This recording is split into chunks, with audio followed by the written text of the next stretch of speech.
Hello friends, welcome to my channel UPSC 365। आज के हम इस चैनल में इंडियन एक्सप्रेस का बहुत इंपॉर्टेंट टॉपिक डिस्कस करने वाले हैं। आज 27 जून 2023 को इंटरनेशनल एमएसएमई डे है और इंडियन एक्सप्रेस में एमएसएमई के बारे में बहुत अच्छा आर्टिकल छपा है। आज के इस वीडियो में हम लोग वही डिस्कस करेंगे। एमएसएमई होता क्या है, एमएसएमई के ग्लोबल इम्पैक्ट क्या है, एमएसएमई का इंडियन इकोनॉमी पे क्या इम्पैक्ट होता है। तो आज ये हम सब चीजें डिस्कस करने वाले हैं। चलिए शुरू करते हैं। MSME, M for micro, S for small, M for medium, E for enterprises। तो ये MSME की पूरी एक फुल फॉर्म है। 27 जून को इंटरनेशनल MSME डे मनाया जाता है। और micro means investment less than 1 crore. Investment less than, micro में कौन कौन से एंटरप्राइजेस आते हैं जिसमें इन्वेस्टमेंट आपकी 1 करोड़ से कम है और उनका जो टर्नओवर रहता है लेस देन 5 करोड़। 5 करोड़ से जो टर्नओवर, जो भी एंटरप्राइजेस का 5 करोड़ से टर्नओवर कम है वो माइक्रो एंटरप्राइजेस के क्राइटेरिया में फॉल करेंगे। देन उसके बाद आता है आपका स्मॉल में investment less than 10 crore. 10 crore से कम की इन्वेस्टमेंट होनी चाहिए और टर्नओवर उनका होना चाहिए लेस देन 50 करोड़। तो वो आपके स्मॉल एंटरप्राइज वाले क्राइटेरिया में फॉल करेंगे। देन आपका आता है मीडियम एंटरप्राइजेस आर दोस्त जिनका इन्वेस्टमेंट 20 करोड़ से कम रहता है और टर्नओवर उनका 100 करोड़ से कम रहता है। तो ये प्रॉपर एक जो स्मॉल एंटरप्रेन्योर्स होते हैं, मीडियम उनको प्रमोट करने के लिए, उनको सपोर्ट के लिए गवर्नमेंट ने एमएसएमई का एक तरह से पॉलिसी स्टार्ट करी थी। ओके, ठीक है। अब नेक्स्ट पेज नंबर 6 पे एक एमएसएमई का आर्टिकल, जैसे मैंने आप लोगों को बताया था, उसके बारे में बहुत अच्छा लिखा हुआ। MSMEs drive the countries socio economic growth. अब ये बहुत बड़ी चीज है कि एमएसएमई कंट्री की जो सोशो इकोनॉमिक ग्रोथ है उसको कैसे ड्राइव कर रहा है, उसको कैसे डेवलप कर रहा है। अब इसके बारे में हम लोग पढ़ेंगे। एक क्वेश्चन यहाँ से ये बनता है कि how MSME contribute the countries socio economic growth. तो कंट्री की सोशो इकोनॉमिक ग्रोथ को एमएसएमई कैसे कंट्रीब्यूट करता है। ठीक है। नेक्स्ट, सोशो इकोनॉमिक ग्रोथ क्या होता है? It is a combined form of socio process and economic activity with in the society. Combined form of social process and economic activity with in the society.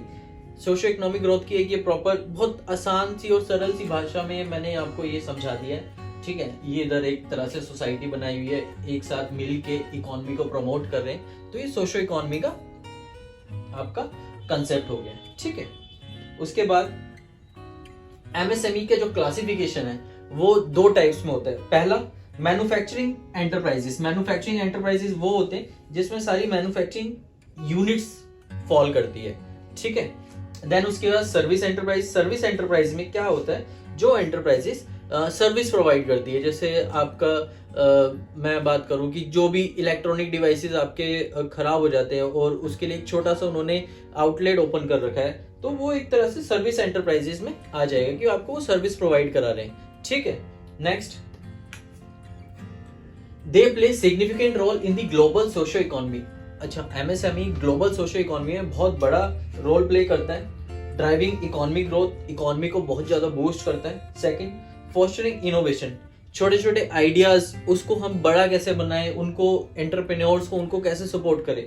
तो ये भी एक बहुत बड़ा role play करता है ग्लोबल इकोनॉमी में। Generating employment opportunity. Employment opportunity मतलब आज के टाइम पे अनएम्प्लॉयमेंट बहुत लार्ज स्केल पे है through out the globe, world में बात करूं तो उसको और कैसे एम्प्लॉयमेंट अपॉर्चुनिटी और कैसे बढ़ाएं। अगर एम्प्लॉयमेंट अपॉर्चुनिटी बढ़ेगी तो ऑब्वियसली पॉवर्टी तो रिड्यूस होना बनता है, तो पॉवर्टी अपने आप ही रिड्यूस हो जाएगी। ठीक है। Next, UNGA. यूएनजीए क्या होता है? यूनाइटेड नेशन जनरल असेंबली, जिसमें सारे जो यूनाइटेड नेशन की जितने भी मेंबर्स हैं वो सारे असेंबल होते हैं और एक प्रॉपर ऑर्गेनाइजेशन फ्रेम करते हैं। उसको यूएनजीए कहते हैं। यूएनजीए ने 26 अप्रैल 2017 को 2 रेजोल्यूशन अडॉप्ट करे थे। पहला क्या था? Recognising the crucial role play by the MSME. MSME का जो भी रोल प्ले कर रहा है उसको बहुत ज्यादा क्रूशियल उन्होंने रिकॉग्नाइज किया कि जो भी आने वाले जो भी सस्टेनेबल डेवलपमेंट गोल है 2030 का, सस्टेनेबल डेवलपमेंट आप लोगों को पता है 17 सस्टेनेबल डेवलपमेंट गोल्स हैं, आप लोगों को पता है 17 सस्टेनेबल डेवलपमेंट गोल्स हैं, तो उन सबको अचीव करने में एमएसएमई का बहुत बड़ा एक क्रूशियल रोल है। ठीक है, सेकंड क्या रेजोल्यूशन था, designate the 27 June as the MSME day. 27 जून को एमएसएमई डे की तरह हम सेलिब्रेट करेंगे। ठीक है, नेक्स्ट, अब ये एक न्यूज़पेपर में ये हेडिंग था उसी टॉपिक में, MSME drive the socio economic growth and innovation. तो एमएसएमई सोशियो इकोनॉमिक ग्रोथ और इनोवेशन में कैसे हेल्पफुल करता है ये हम देखेंगे। और ये तो मैंने आप लोगों को बता ही दिया था, these enterprises operate in sector that are important to the economy. Economy में एमएसएमई उन सेक्टर्स में ज्यादा काम करता है जो इकोनॉमी के लिए बहुत ज्यादा इंपॉर्टेंट हो, जैसे manufacturing, service, technology. Manufacturing, service और टेक्नोलॉजी ये इकोनॉमी का बहुत बड़ा, मैं बोलूँ तो मेजर पोर्शन इकोनॉमी का यही कवर करता है। अगर इन तीनों में से एक भी चीज गायब है तो इकोनॉमी नहीं ग्रो करेगी किसी भी कंट्री की, या ग्लोबली भी बात कर लो तो। ठीक है, हाँ, अब इस न्यूज़पेपर के आज के आर्टिकल में एक चीज और डिफाइन करेगी, अपार्ट फ्रॉम डेमोक्रेसी में जो 4 पिलर्स है वो तो एक कंट्री को स्टेबलाइज करता ही है, लेकिन इकोनॉमी भी 5th पिलर के लिए इंडिया में जाना जाता है, जो सेल्फ रिलायंट इंडिया की बात करता है। ठीक है, next, MSME contributes to the GDP of the country. MSME जो है वो कंट्री की जीडीपी में और एक्सपोर्ट में बहुत बड़ा कंट्रीब्यूशन रोल प्ले करता है, कंट्रीब्यूट करता है। जीडीपी, ग्रॉस डोमेस्टिक प्रोडक्ट, तो आप लोगों को तो ये पता ही है, इकोनॉमी जैसे यूपीएससी एस्पिरेंट्स के लिए जीडीपी के जो डेफिनेशन है बहुत इजीली उनको समझ में आती है। ठीक है, एक्सपोर्ट मतलब यहाँ से जो भी मैन्युफैक्चरिंग यूनिट है या कोई भी सर्विस है या टेक्नोलॉजी है, एमएसएमई सेक्टर्स के थ्रू कितना एक्सपोर्ट बढ़ा है इंडिया का। ठीक है, वो हम आगे नेक्स्ट स्लाइड में देखते हैं। MSME export share of total Indian export. MSME का टोटल शेयर कितना है फाइनेंशियल ईयर 2020 में 49.8% था, फाइनेंशियल ईयर 20 में 49.8% था, फाइनेंशियल ईयर 21 में 49.4% था। तो मतलब एक तरह से एक्सपोर्ट का ऑलमोस्ट 50% एमएसएमई कवर कर रहा है। ठीक है, तो ये डाटा आपके न्यूज़पेपर के इस आर्टिकल में गिवन था। एमएसएमई और क्या करता है, boosting entrepreneurship developed in the semi urban areas and rural areas. Semi urban areas वो ऐसे एरियाज होते हैं जो ट्रांजिशन फेज में होते हैं from the rural to the urban. तो जो ट्रांजिशन फेज में जो एरिया है उसको हम सेमी अर्बन कहते हैं, ना तो वो रूरल है पूरा एक तरह से, ना वो अर्बन है, तो सेमी अर्बन एरियाज हो जाते हैं। जैसे मैंने यहाँ पर आप लोगों को ये दिखाया है कि यहाँ पे बिल्डिंग्स भी है, डेवलपमेंट है, रोड्स हैं, तो ये एक तरह से सेमी अर्बन है। और ये प्रॉपर एक अर्बन एरिया है जहाँ पर आप लोग देख ही रहे हैं कि प्रॉपर एक विलेज की तरह यहाँ पे कल्टीवेशन हो रही है, और यहाँ पे कैटल्स भी है, फार्म भी है, विंड मिल्स है, तो ये पूरा रूरल एरियाज है। ठीक है, नेक्स्ट, पेज नंबर 7 पे ये बहुत इंपॉर्टेंट एक हेडिंग थी, bank offers loan and credit facilities to MSME. जो बैंक्स हैं उनका भी बहुत बड़ा रोल प्ले करता है एमएसएमई के इस सेक्टर में, क्योंकि क्रेडिट फैसिलिटीज और लोन कौन देगा, बैंक ही देगा। ठीक है, enabling them to invest infrastructure and machinery and expand। तो उससे क्या होता है कि अगर बैंक लोन और क्रेडिट फैसिलिटीज प्रोवाइड कर रहा है तो उनके लिए इन्वेस्ट करना बहुत मतलब इजी हो जाता है इंफ्रास्ट्रक्चर में, मशीनरी में। इंफ्रास्ट्रक्चर मतलब सपोज करो आपको लैंड चाहिए, आपको बिल्डिंग बनाना है या कोई फैक्ट्री आउटलेट कुछ भी आपको बनाना है, तो इंफ्रास्ट्रक्चर इन्वेस्टमेंट हो गया।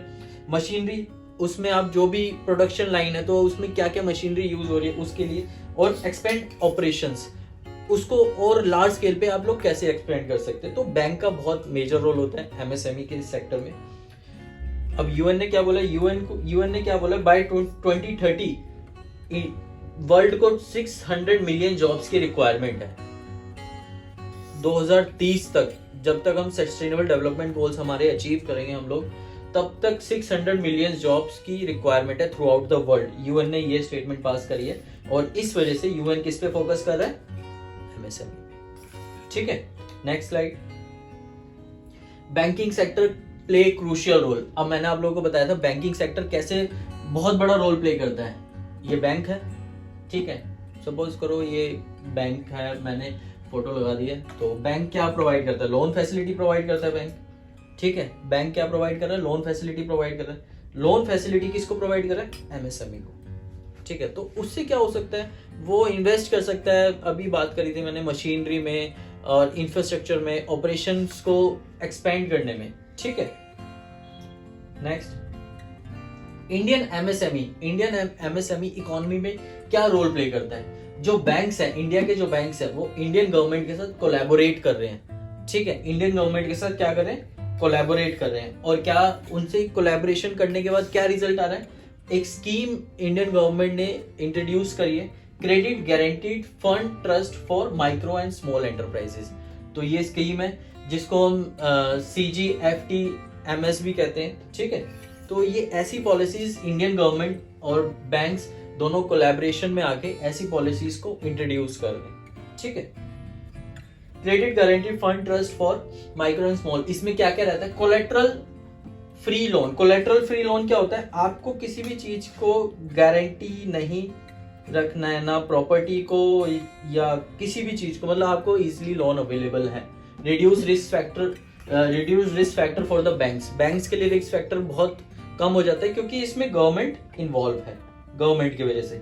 Encourage banks to extend the credit to the small, और बैंक्स को एनकरेज करती है गवर्नमेंट की वो स्मॉल बिजनेसमैन, जैसे ये यहाँ पर एक फैक्ट्री है जिसमें एक लेडी वर्क कर रही है, हो सकता है ये मैन्युफैक्चरिंग फैक्ट्री है, मतलब मैन्युफैक्चरिंग यूनिट है किसी भी टेक्सटाइल उसका छोटा मोटा, सो उसको इजीली लोन प्रोवाइड कर सकता है बैंक, और गवर्नमेंट इनको बैंक्स को बहुत अच्छे से सपोर्ट करती है।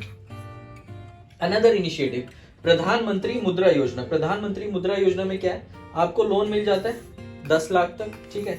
नो कोलेट्रल, कोई भी कोलेट्रल नहीं आपको किसी को भी, मतलब ऐसा नहीं कि आपको प्रॉपर्टी के पेपर रखवाने पड़ेंगे लोन के लिए। लोन के लिए कुछ होता है ना कि आप एज अ गारंटी क्या चीज सबमिट कर रहे हैं, ठीक है।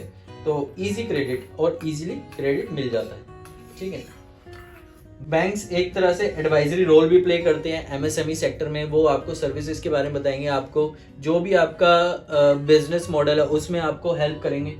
फाइनेंशियल लिटरेसी, आपको कहाँ का इन्वेस्ट करना है, कैसे इन्वेस्ट करना है, तो ये सब चीजें आपको बैंक प्रोवाइड कराएगा टू द एमएसएमई, और अवेयरनेस प्रोग्राम के थ्रू ये सब चीजें चलती है, ठीक है।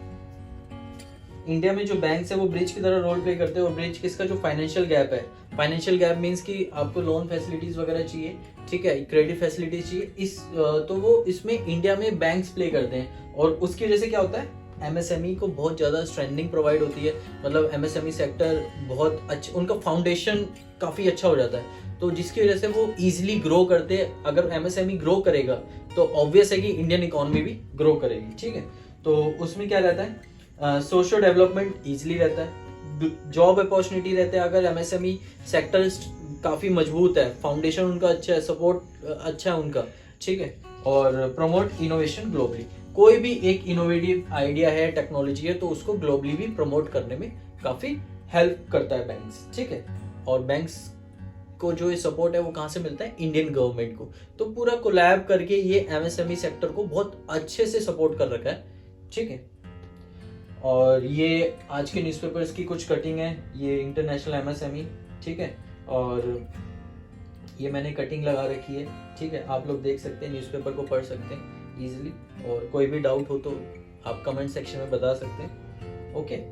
और आज की वीडियो मैं यहीं पर एंड करता हूँ। होप आप लोगों को मेरी वीडियो बहुत अच्छी लगी होगी, और thank you for watching my video.